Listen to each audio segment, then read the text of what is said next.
Hello दोस्तों, कैसे हो आप सभी। दोस्तों, आज की इस वीडियो लेक्चर के अंदर हमें बात करनी है रिटर्न डाउन वैल्यू। शायद ये आपने पहले पढ़ा हो और शायद क्या पढ़ा ही होगा। ठीक है, तो मैं डिटेल में ही बात करूंगा। मैं ये भूल चुका हूं कि आपको आता है नहीं आता। और पहले बता दूं, रिटर्न डाउन वैल्यू मेथड ही बोलते हैं इसको। रिटर्न डाउन वैल्यू अलग होता है और रिटर्न डाउन वैल्यू मेथड अलग होता है।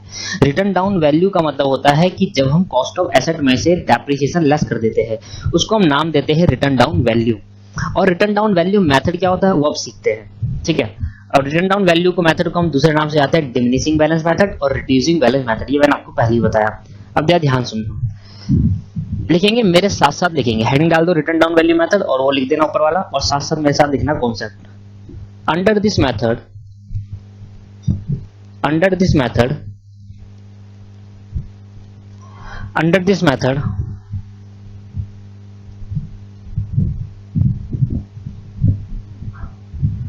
depreciation is charged. Under this method depreciation is charged at a fixed rate. Depreciation is charged at a fixed rate on the book value या return down value.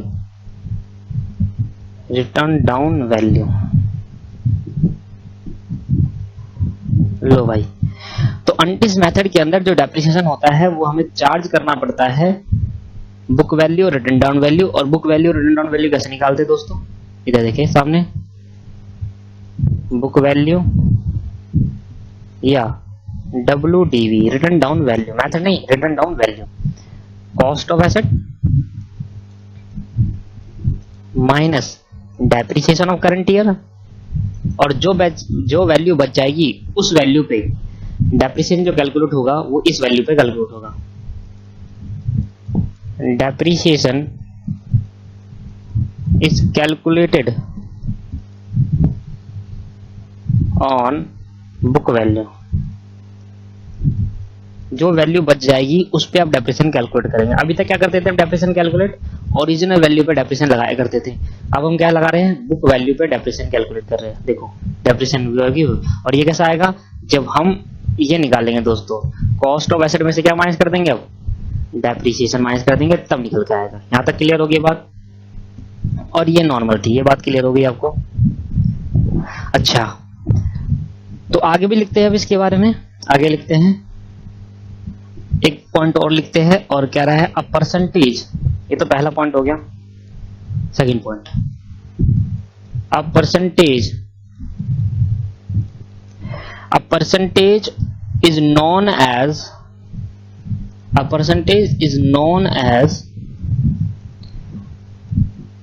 rate of depreciation. A percentage is known as rate of depreciation.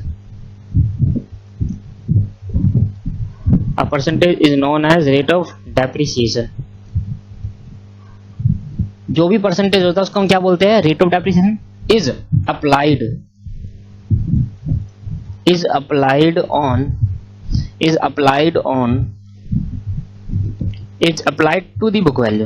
To the book value. Book value पे apply करेंगे उसको, जो कि हम इसको प्यार से बोलते हैं WDV वैल्यू पे अप्लाई करेंगे, not to the cost of asset. Cost of asset में अब हर बार, तो स्ट्रेट लाइन मेथड और WD में फर्क क्या है। WD मेथड कहता है कि जब भी आप कॉस्ट ऑफ एसेट होगी उसमें जब डेप्रिसिएशन लेस करोगे तो अगले साल जो डेप्रिसिएशन लगाओगे वो कॉस्ट ऑफ एसेट में नहीं, WDV पे कैलकुलेट करोगे। एग्जांपल से मैं आपको समझाने की कोशिश करता हूं इस मेथड को। एग्जांपल से क्या है, पहले ही क्वेश्चन लेते हैं। चलो दोस्तों, एग्जांपल से ही करते हैं। एग्जांपल लिखेंगे मेरे साथ और एग्जांपल के साथ समझने की कोशिश करते हैं। इसमें एक नई चीज भी मेरे को आपको सिखानी है, वो भी समझेंगे। कहता है मशीन इज परचेज, लिखना, a machine is purchased for rupees 1,60,000, 1,60,000 की मशीन खरीदी, and it is estimated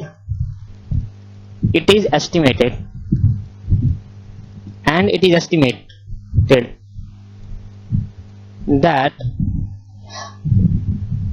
after its estimate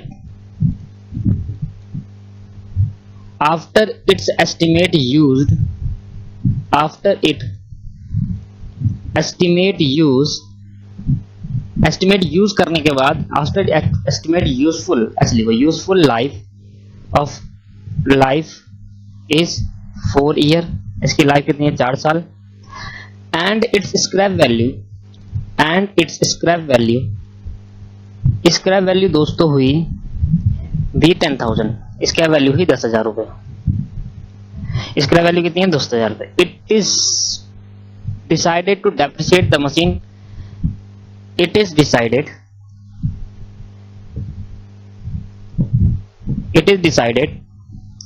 to depreciate the machine, it is decided to depreciate the machine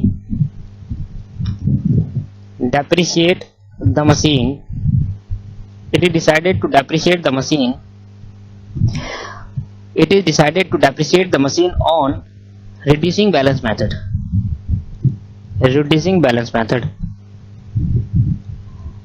It is decided to depreciate the machine on reducing balance method. Calculate the depreciation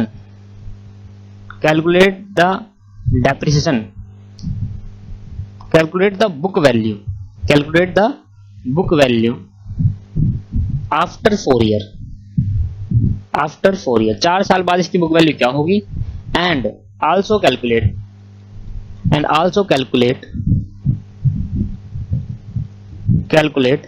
rate of depreciation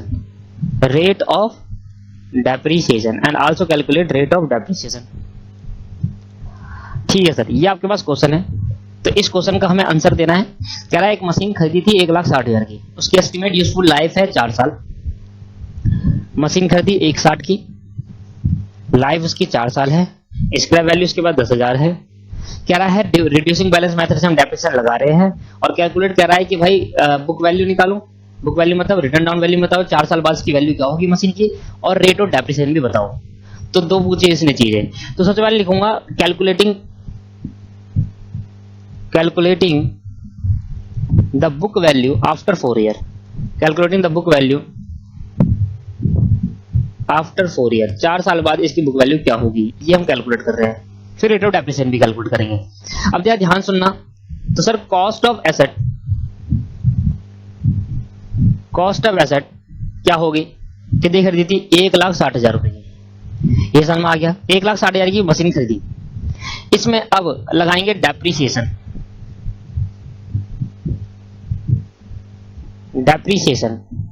for first year. पहले साल का depreciation कितना होगा। अब पहले साल का depreciation निकालने के लिए मुझे क्या करना पड़ेगा, डेप्रिसिएशन कैलकुलेट करना पड़ेगा। तो डेप्रिसिएशन कैलकुलेट करने के लिए मुझे नीचे जाना पड़ेगा। तो मैंने कहा अमाउंट ऑफ डेप्रिसिएशन कैसे निकालेंगे दोस्तों, अमाउंट ऑफ डेप्रिसिएशन निकालने का फॉर्मूला सेम ही है जो मैंने स्ट्रेट लाइन मेथड में, क्योंकि पहले साल का तो डेप्रिसिएशन एक ही होगा, अमाउंट ऑफ डेप्रिसिएशन। अब एक कॉस्ट ऑफ एसेट, अच्छा अमाउंट ऑफ डेप्रिसिएशन निकालने से अच्छा हम उसका रेट ऑफ डेप्रिसिएशन कैलकुलेट करते हैं। अमाउंट ऑफ डेप्रिसिएशन लगाने से अच्छा हम उसका रेट ऑफ डेप्रिसिएशन कैलकुलेट करते हैं दोस्तों।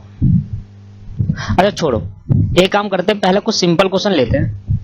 अगर आपने क्वेश्चन में लिख दिया है तो लिख दिया, कोई बात नहीं भाई, आप क्वेश्चन को थोड़ा चेंज करो।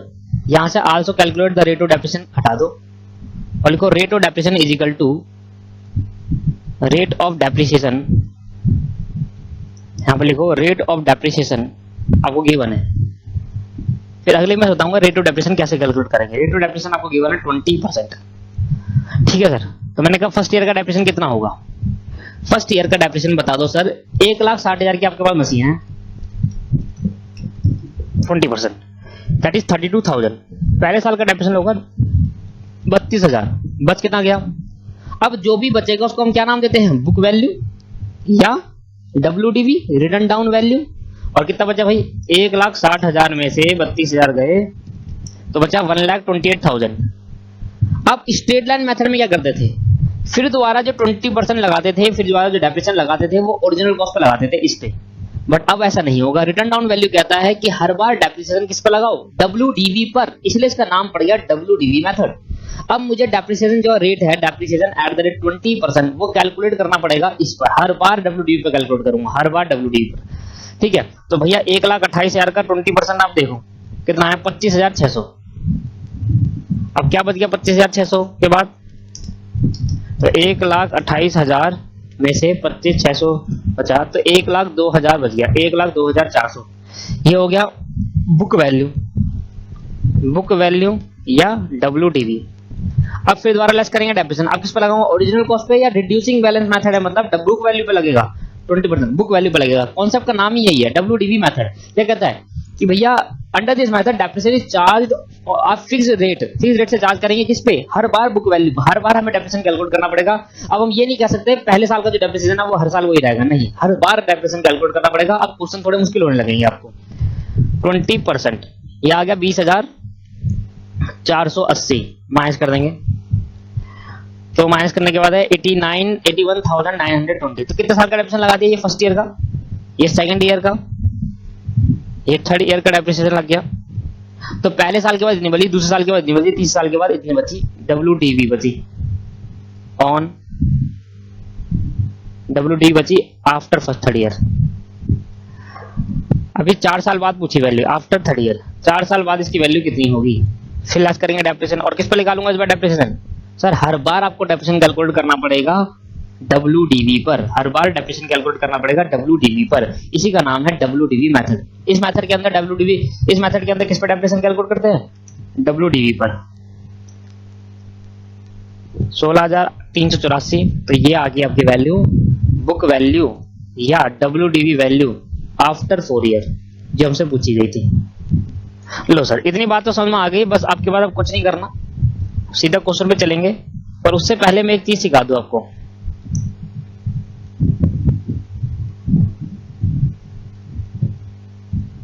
रेट ऑफ डेप्रिसिएशन कैसे निकालते हैं दोस्तों, समझ में आ गया। तो WDV मेथड क्या कहता है, हर बार डेप्रिसिएशन लेस करने के बाद जो वैल्यू होती है उस पर डेप्रिसिएशन कैलकुलेट करो। तो सर देखो, how to calculate rate of depreciation. अब रेट ऑफ डेप्रिसिएशन निकालना सीखेंगे। इंपॉर्टेंट चीजें ध्यान से देख लेना। रेट ऑफ डेप्रिसिएशन छोटे लेवल पे तो नहीं पूछता, क्या पता बड़े लेवल पे आपसे पूछ ले क्वेश्चन, और जरूर पूछेगा, मुझे तो पता है। रेट ऑफ डेप्रिसिएशन निकालेंगे 1 माइनस, ध्यान समझना, स्क्रैप वैल्यू अपॉन में cost of asset multiply by 100 root, और यहां पर आएगा n, बाहर नहीं है न, रूट के अंदर है ये। इसका मतलब समझ में आता है आपको, हाँ दोस्तों आपको समझ में आता है। इसका मतलब मैथ अगर फाउंडेशन ढंग से पढ़िए तो उसका मतलब ढंग से समझ में आना चाहिए। इसका मतलब है अगर यहां पर 2 हुआ तो अंदर 2 के पेयर से एक बाहर निकलेगा। अगर n की जगह पर होता है 3, अंदर 3 के पेयर से एक बाहर निकलेगा। n की जगह पर होता है 4, तो अंदर 4 के पेयर से एक बाहर निकलेगा। That is the formula of rate of depreciation. अब इसको सॉल्व करना आपका काम है। कैसे करेंगे सॉल्व, एक मिनट, अभी तो ध्यान दे। एग्जांपल लेते हैं, वही वाला ऊपर वाला एग्जांपल लेते हैं। मैंने कहा भैया कॉस्ट ऑफ एसेट मुझे गिवन है 1,60,000 रुपये, स्क्रैप वैल्यू मुझे गिवन है 10,000 रुपए की।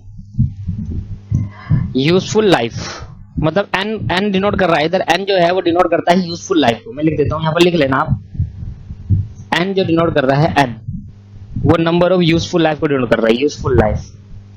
ठीक है, तो मैं लिख देता हूं यूजफुल लाइफ कितने साल चलेगी, useful life of machine asset that is an 4 साल चलेगी। तो बताओ रेट ऑफ डेप्रिसिएशन क्या होगा, रेट ऑफ डेप्रिसिएशन क्या होगा, निकालना आता है आपको? चलो देखते हैं।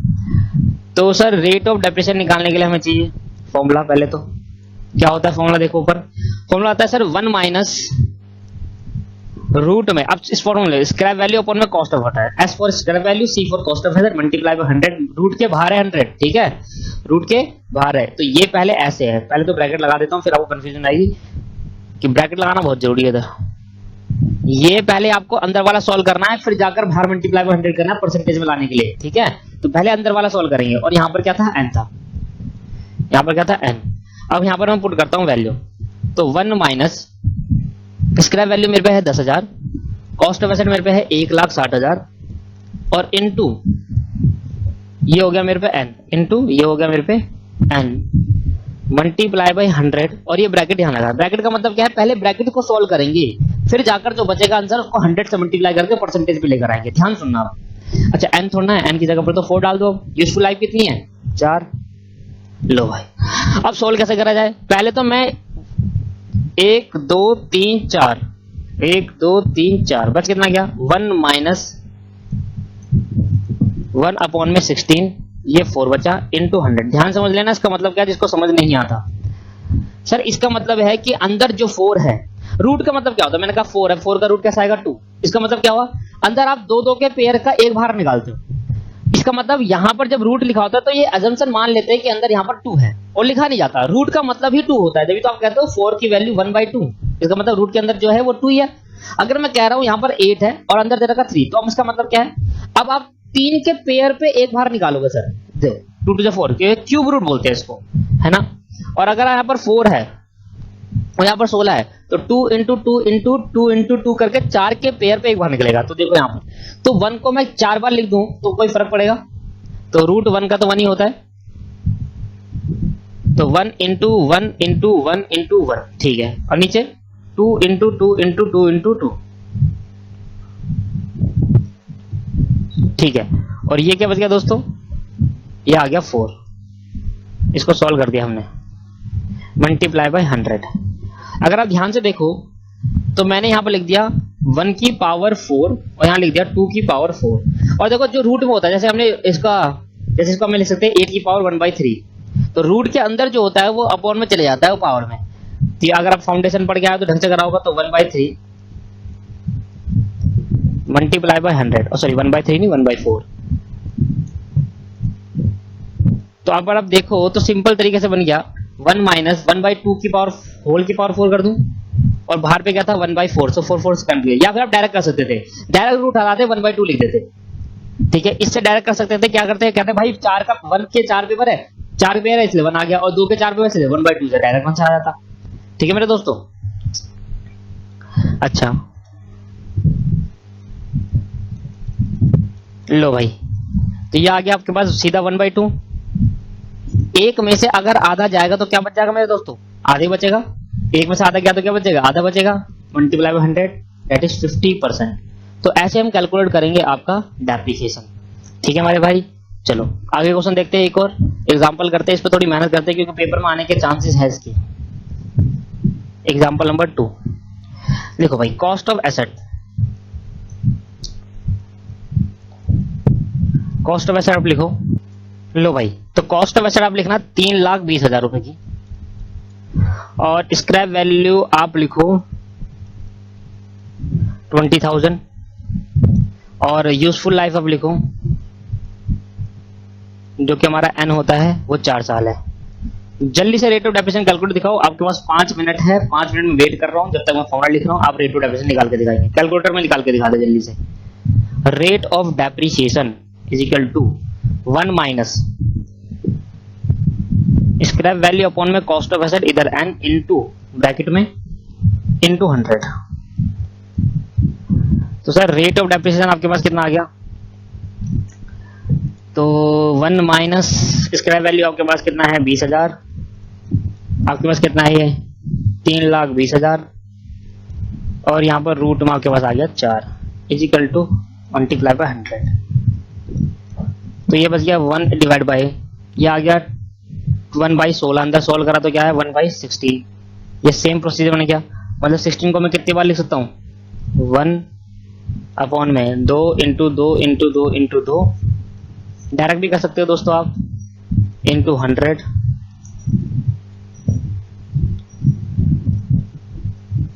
तो लो जी 1 माइनस 1/2 इंटू 100 दैट इज 50%। तो मजा आया सर, आप तो पागल बना दिया आपने हमें। कैसे पागल बना दिया भाई, सर आप बार बार ऐसे नंबर ले रहे हो जिससे क्यूब रूट स्क्वायर 4 रूट निकल जा रहा है। मैंने कहा हाँ सही बात। अब देखो, अब करके दिखाओ ये question. Cost of asset 2 lakh रुपए, scrap value 20,000, useful life n is equal to 5 साल। अब निकाल के दिखा दो रेट ऑफ डेप्रिसिएशन। ऊपर वाला तो आपने कर दिया, अब इसका रेट ऑफ डेप्रिसिएशन कैलकुलेट करो। चलो साथ साथ करते हैं। तो रेट ऑफ डेप्रिसिएशन पहले आप करो वीडियो पॉज करके, फिर मैं आपको करके दिखाता हूं। स्क्रैप वैल्यू अपॉन में कॉस्ट ऑफ एसेट और अंदर यूजफुल लाइफ इनटू 100। ये ब्रैकेट लगाना जरूर भूले ना।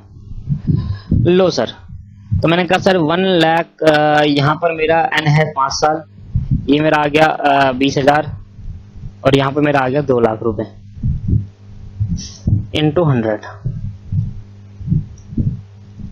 अब 1 माइनस भाई 20,000, तो मैंने कहा भाई 2 लाख में से डिवाइड कर देंगे 20,000, दैट इज 1/10। यह आ गया 1/10। ओहो, अब कैसे करूं? अब तो 5 का पेयर बनेगा ही नहीं, अंदर किसी हालत में नहीं बनेगा। 10 का कौन सा पेयर बनता है बताओ भाई। अब कैसे करें इसको सॉल्व? तो दोस्तों पहले तो आप करना 1 इज इक्वल टू 1/10 की पावर 1/5। ये करना। क्या आप कैलकुलेटर में 1/5 कर सकते हो? क्या नहीं कर सकते? अरे अगर आ गया तो कैसे करेंगे? मैंने कहा ऐसा करना, 1/5 को पहले डिवाइड कर लो। मैंने कहा 1 डिवाइड बाई 5 या 0.2।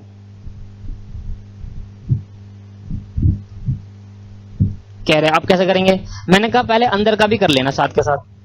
इसको एक स्टेप क्या बढ़ाना है, इसी को कर लो। 1 को 10 से डिवाइड कर लो। इनका 1 डिवाइड बाई 10 दैट इज 0.1। तो 1/5 को मैंने डेसिमल में लिया है, इसको भी मैं डेसिमल में लिया है। सर अब कैसे करें? सर अब मैं स्टेप बता रहा हूं आपको। तो इसको निकालने का मैंने आपको स्टेप क्रिएट कर रहा हूं, वो स्टेप फॉलो करेंगे। Step to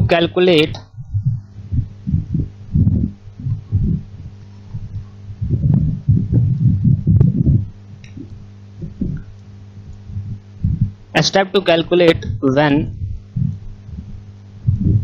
power in fraction या डेसिमल। अगर मैंने कहा 2 की पावर 4 है तो आप आराम से मल्टीप्लाई कर दोगे 2 के 4 बार। मैंने कहा 2 की पावर 0.4 है, आप कैसे करोगे? और मैंने कहा अगर 2 की पावर 1/4 है तो आप कैसे करोगे? तो इसके लिए आपको मेरे स्टेप्स फॉलो करने पड़ेंगे और ये स्टेप फॉलो करते ही आपका आंसर मैच। ठीक है मेरे दोस्तों? चलो दोस्तों मेरे साथ साथ लिखेंगे। तो स्टेप नंबर 1, देखो वैसे तो ये पेपर में आता नहीं है ऐसे, अगर आ गया तो आपको पता होना चाहिए मेरे भाई। अगर नहीं पतेगा तो फिर कैसे करोगे? छोड़ के आना पड़ेगा। तो मैंने कहा ऐसा करते हैं, सबसे पहला स्टेप है कन्वर्ट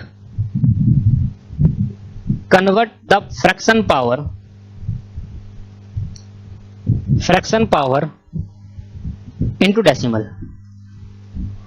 पहले से क्या करो, अगर फ्रैक्शन में पावर है तो उसको डेसिमल में कर लो, डेसिमल पावर में कन्वर्ट कर लो। जैसे मैंने 1/5 था तो मैंने डेसिमल में लिया 0.2, वो कर लिया मैंने पहले। स्टेप नंबर 2, ध्यान सुनना, कैलकुलेटर के बिना नहीं होने वाला है। स्टेप नंबर 2 साथ साथ लिखेंगे मेरे, फिर आगे टाइप इन कैलकुलेटर में टाइप करेंगे वो नंबर जिसका आपको निकालना है। तो कौन सा नंबर निकालना है? 0.1। इसको भी पावर में लेके उसमें भी लेके आएंगे, 0 फ्रैक्शन में नहीं होना चाहिए, 0.1। तो भैया कैलकुलेटर उठाओ साथ के साथ और कैलकुलेटर में टाइप करो 0.1। ठीक है मेरे दोस्तों? अब step number 3 sorry. Step number 3 में आपको करना है प्रेस रूट 12 टाइम। रूट को 12 बार प्रेस करेंगे, करना जरा। 1 2 3 4 5 6 7 8 9 10 11 12, छोड़ दो कैलकुलेटर में 12 बार प्रेस करके। स्टेप नंबर 3 हो चुका। स्टेप नंबर 4, 12 बार प्रेस करने के बाद आपको क्या करना है? -1 करना है, -1 then press equal to -1 then press equal to. अच्छा ये नंबर जो है आपके पास पॉइंट में आ गया है, इस वजह से कोई बात नहीं। स्टेप नंबर 5 में स्टेप लिखवा देता हूं, फिर नंबर चेंज कर दूंगा आपका। Step number 5, multiply by power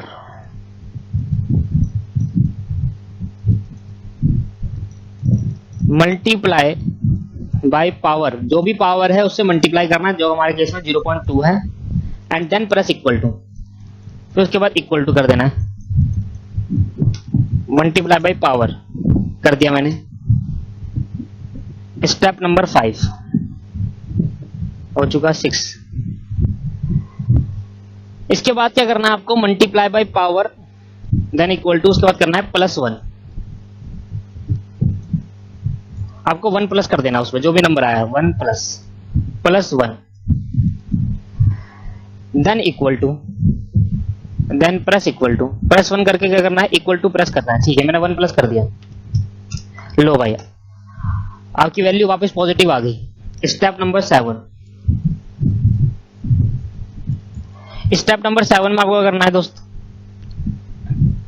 multiply और इक्वल टू, ध्यान सुनना, मल्टीप्लाई और इक्वल टू एक साथ 12 बार प्रेस करना है, 12 टाइम। ध्यान सुनो, ये रहा कैलकुलेटर, और कैलकुलेटर में क्या कर रहा हूं, मल्टीप्लाई इक्वल टू, एक हो गया, एक बार हो चुका, फिर मल्टीप्लाई, फिर इक्वल टू, फिर एक बार हो गया, फिर मल्टीप्लाई इक्वल टू 3 बार हो गया, मल्टीप्लाई इक्वल टू 4, 5, 6, 7, 8, 9, 10, 11, 12।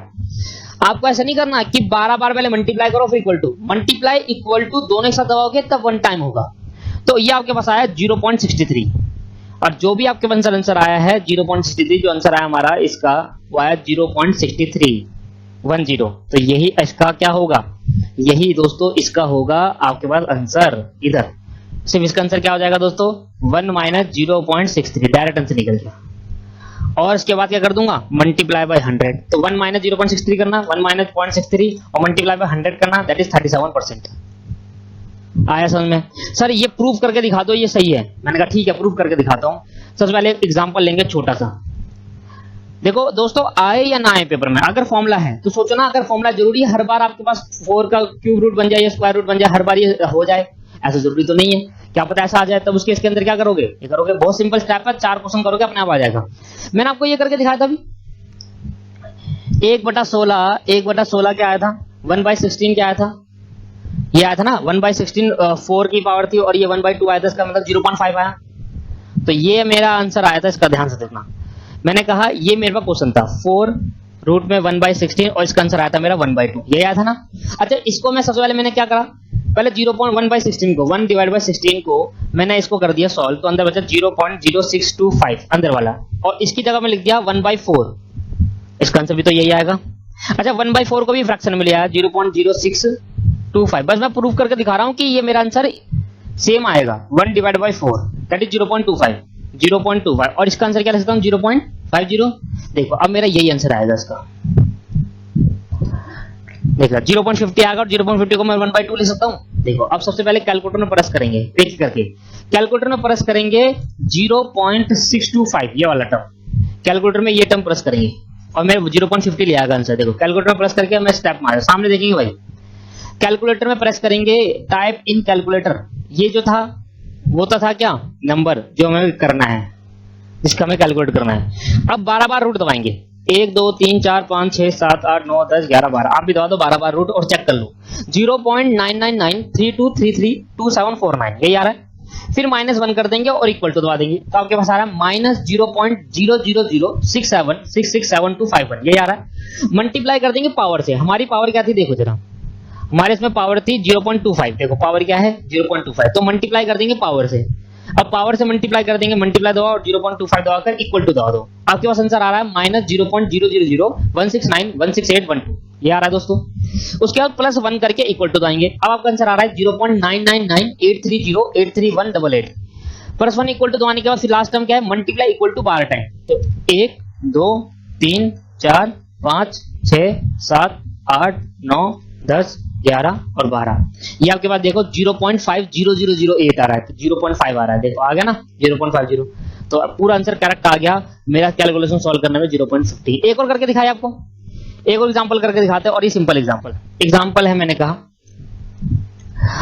आप मुझे बताओ कि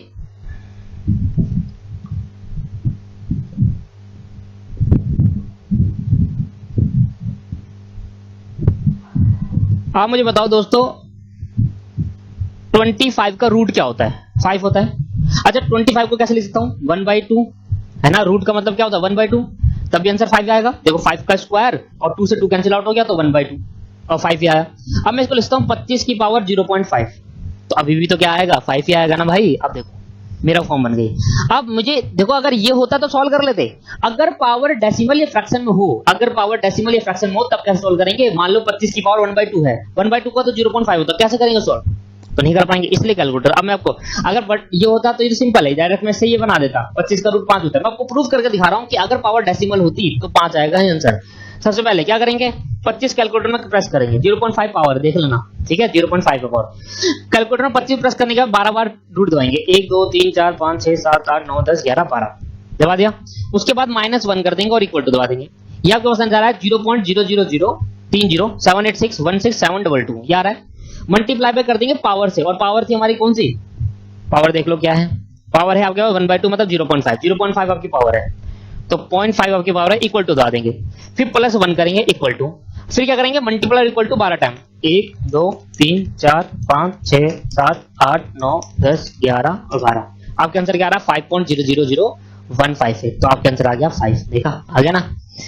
तो 5.00 के बाद नहीं लेते, इसमें इग्नोर कर देते हैं, 5 के बाद पॉइंट के बाद 2 आगे टर्म लेते हैं, उसके बाद इग्नोर कर देते हैं बाकी टर्म को, 2 से ज्यादा नहीं लेते, वो एक्यूरेट माना जाता है 2 तक। समझ में आ गया, प्रूफ करना आ गया। अब कोई सा भी क्वेश्चन कर लोगे आराम से, हाँ जी, अब कैसा भी आ जाए, कोई भी स्क्वायर रूट कोई भी क्यूब रूट आ जाए, हम आराम से कर लेंगे, अगर फ्रैक्शन आता है डेसिमल आता है, ठीक है सर। अब हम बढ़ रहे हैं आगे अपने प्रैक्टिकल क्वेश्चन पे। कॉन्सेप्ट खत्म हो चुका है मेरा WDV, कॉन्सेप्ट मैंने खत्म कर दिया है। अब रेट ऑफ डेप्रिसिएशन आ जाए निकालना, या कुछ भी आ जाए आप निकाल दोगे। अब मैं एक क्वेश्चन कराता हूँ आपको अपनी स्टडी मटेरियल का। दोस्तों सामने स्क्रीन पे देखेंगे, आपको मैं एक बार और बता देता हूँ, मैंने पिछली बार बताया था इसका रेट ऑफ डेप्रिसिएशन में थोड़ी गलती हो गई थी, तो इसका डेप्रिसिएशन मैं आपको बताता हूँ। डेप्रिसिएशन आता है 37,500 और रेट ऑफ डेप्रिसिएशन आपका आ रहा है 37,500 डिवाइडेड बाई 1,05,000 नहीं 1,25,000।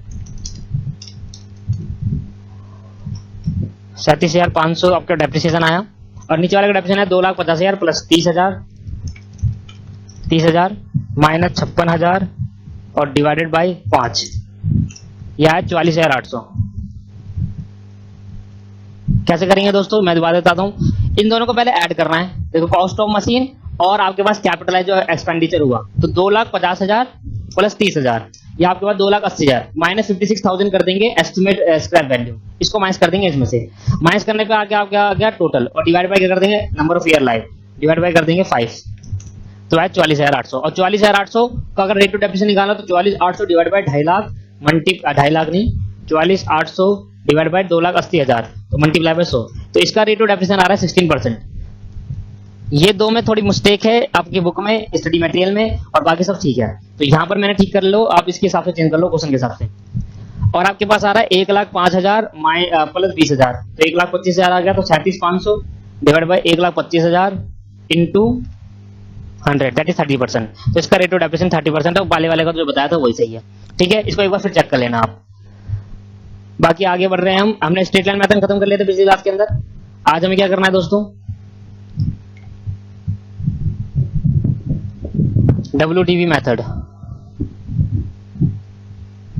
लो भाई पहला क्वेश्चन देखे, हालांकि रेट ऑफ डेप्रिसिएशन निकालने को आपको कहेगा नहीं क्वेश्चन के अंदर। अब छोटे मोटे क्वेश्चन आए 1-2 मार्क्स के, तो आपको रेट ऑफ डेप्रिसिएशन निकालने को कहेगा, अदरवाइज नहीं कहेगा। ध्यान सुनिए पहला question, a company purchase some machinery of 1 lakh, a company purchase a some machinery of 1 lakh. देखो 9 तो 10 क्वेश्चन सेम है दोस्तों, है ना, इसमें से एक ही करना है आपको।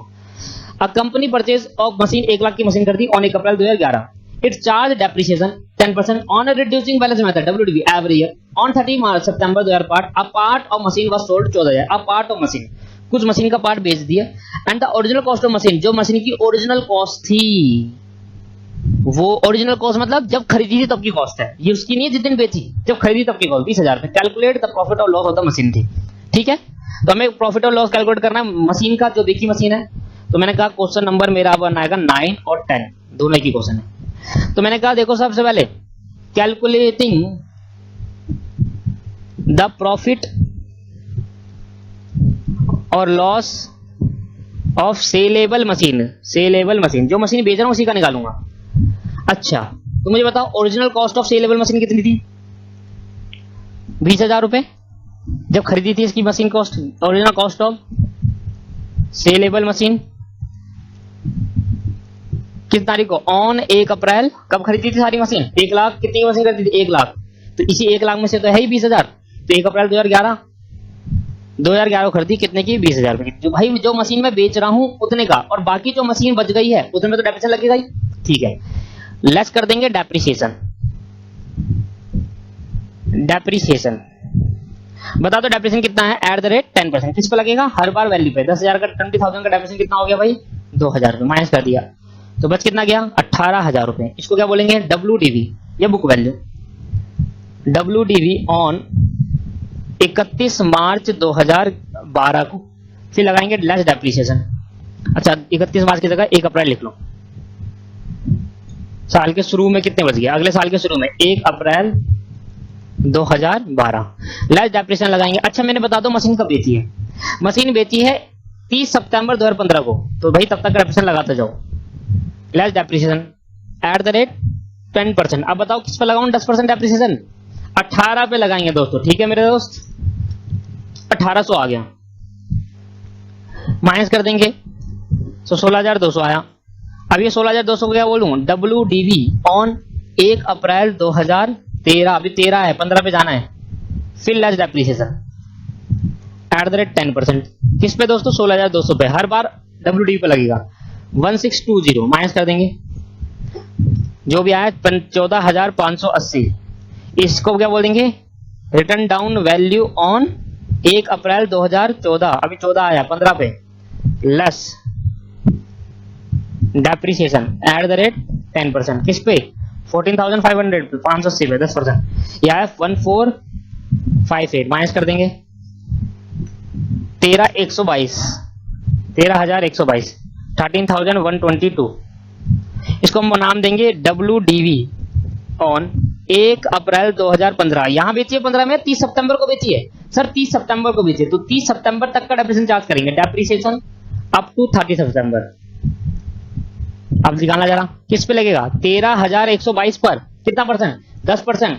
और कितना सितंबर? 30 सितंबर। तो कितने महीने हो गए? 6/12। अप्रैल, मई, जून, जुलाई, अगस्त, सितंबर। 6 महीने का डेप्रिसिएशन चार्ज होगा। तो 13,122 का 10%। ये जो समझ आ गया, 13,122 पे निकालना है। और into 6 divide by 12 that is 6561। 656.1 है। माइनस कर देंगे तो जो भी आएगा उसको बोलेंगे WDV ऑन 30 सितंबर 2015 को इतनी वैल्यू बची। इसके बाद कर देंगे लेस सेल और निकाल देंगे प्रॉफिट ऑन सेल। प्रॉफिट हो गया दोस्तों। देखो माइनस करेंगे 13,122 में से 656.1 दैट इज आया 12,455.9। और सेल कितनी करी थी? 14,000 रुपए की। देखो जो वैल्यू जिस डेट पर सेल करी उस दिन 12,455 रुपए की थी और बेच दी 14,000 रुपए की। तो आपके पास क्या आ गया दोस्तों? Profit on sale. कम की वैल्यू में ज्यादा के बेच दी हमने। प्रॉफिट ऑन सेल माइनस कर देंगे 14,000 रुपए। तो आपके पास आया 1544.1। देखो नेगेटिव नहीं लगाते, मैंने यहां पर लिख दिया है प्रॉफिट हुआ है। ठीक है, नेगेटिव नहीं लगाना। तो इसका आंसर क्या आ गया? 1 पॉइंट। अप्रोक्स आंसर लिख देंगे तो क्या होगा? पॉइंट हटा देंगे तो 1544 का प्रॉफिट हो गया। ठीक है मेरे दोस्तों, हो गया क्या वाला क्वेश्चन? 9 क्वेश्चन। 10 क्वेश्चन भी हो गया क्योंकि 10 क्वेश्चन भी सेम है। काट दो उसको। ऑन 1/31 मशीनरी परचेज 1 लाख रुपए एंड 50,000 रुपए पेड ऑन इंस्टॉलेशन चार्जेस। तो टोटल कितनी की होगी मशीन? 1,50,000 रुपए की। Assuming that the rate of depreciation 10%, calculate amount of depreciation up to 31/12/2015। 31/12/2015 same process. Depreciation निकालना है 31/12/2015 तक का। निकाल दोगे तो आराम से। 12 पे है तो इसका मतलब इस साल शुरू हो रहा है जनवरी से लेकर इस तक। तो इसको करके दिखाओ जरा बढ़िया से। ये आपके पास होमवर्क में रहेगा, इसको आप करके लाओगे। ठीक है, अगली क्लास में मैं इसका आंसर आपको बता दूंगा। अब मैन्युफैक्चरिंग कंपनी, चलो कर लेते हैं। होमवर्क कर देना, दिमाग में काम में थोड़ी प्रैक्टिस भी हो जाएगी। और आज अगली क्लास में काउंट सीखेंगे। कितने क्वेश्चन है इसके? अरे बहुत सारे क्वेश्चन है इसके तो। 1 2 3 4 5 6 क्वेश्चन है ना। 2 क्लास लगेगी 6 क्वेश्चन खत्म करने में। चलो इसको कर लेते हैं। कॉस्ट ऑफ एसेट कितनी है दोस्तों? क्वेश्चन नंबर 11 कर रहा हूं। तो कैलकुलेटिंग जो लिख लेना ऊपर, क्या लिखोगे? लिखो कैलकुलेटिंग द अमाउंट ऑफ, क्या लिखते हैं? क्या पूछ रहे हैं? Calculate the amount of depreciation up to इतना। सर हमें डेप्रिसिएशन का अमाउंट बताना, WDV नहीं बताना। हमें कहना है 31/12/2015 तक कितने का डेप्रिसिएशन लग चुका है, उसका अमाउंट बताना। गलती मत करना। Calculating the amount of depreciation, calculating the amount of depreciation up to 1/12/2015 तक का, 2015 तक का कितना डेप्रिसिएशन लगा, इसको एक्यूमुलेटेड डेप्रिसिएशन, इसको हम नाम देते हैं एक्यूमुलेटेड डेप्रिसिएशन, इकट्ठा डेप्रिसिएशन बता दो। तो मैंने कहा ठीक है, कॉस्ट ऑफ एसेट बता दो मुझे ऑन 1 जनवरी 2000 कितने तक का 13 में, 1 जनवरी 2013 में कितने का डेप्रिसिएशन की कॉस्ट थी भाई, 1 लाख की मशीन खरीदी और उसको लगाने में 50,000 रुपये खर्च हो गया, तो कितना हो गया मशीन 1,50,000 रुपए की। यहाँ ठीक है, इस पे कर देंगे दोस्तों less depreciation at the rate 10%, किस पे 1.5 लाख पर, तो कितना आ जाएगा दोस्तों 15,000 माइनस कर देंगे, तो भाई 1,50,000 माइनस 15,000 दैट इज 1,35,000, तो उसको हम बोलेंगे WDV ऑन 1 जनवरी 2014 को बच गई 1,35,000 रुपए की मशीन। इस पे फिर लगाएंगे depreciation, depreciation at the rate 10% लगा भाई, 1,35,000 का 10% 13,500 माइनस कर देंगे, जो बच जाएगा उसको नाम देंगे WDV ऑन 1 जनवरी 2015, पर जनवरी तक का नहीं निकालना हमें 31 दिसंबर तक का निकालना है, तो 1 साल का और डेप्रिसिएशन लगेगा, माइनस कर देंगे, ये आ गया 1,21,500, फिर लेस करेंगे डेप्रिसिएशन एट द रेट 10%, तो ये 10% निकाल देंगे, कितना बच जाएगा 12,150 रुपए, माइनस कर देंगे।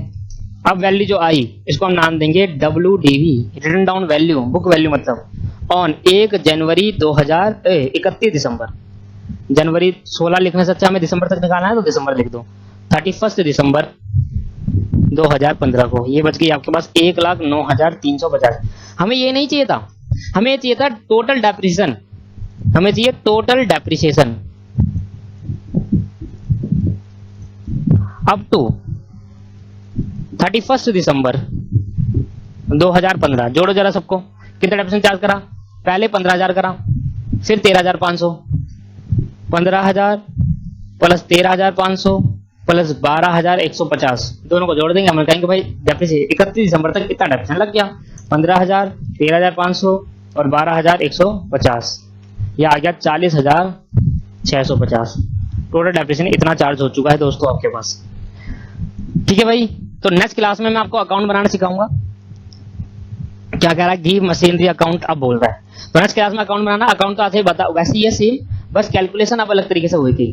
ठीक है, अब सारे क्वेश्चन करने हैं, हमारे पास 6 क्वेश्चन है, 2 वीडियो लगेगी इसमें, 2 क्लास लगेगी, 6 क्वेश्चन खत्म हो जाएंगे, उसके बाद हम provision for depreciation with disposal account सीखेंगे, प्रोविजन फॉर, ठीक है, और उसकी एंट्री भी हमको सिखानी है अपनी। थैंक यू दोस्तों, आज की क्लास में इतना ही, bye bye tata, see you next class.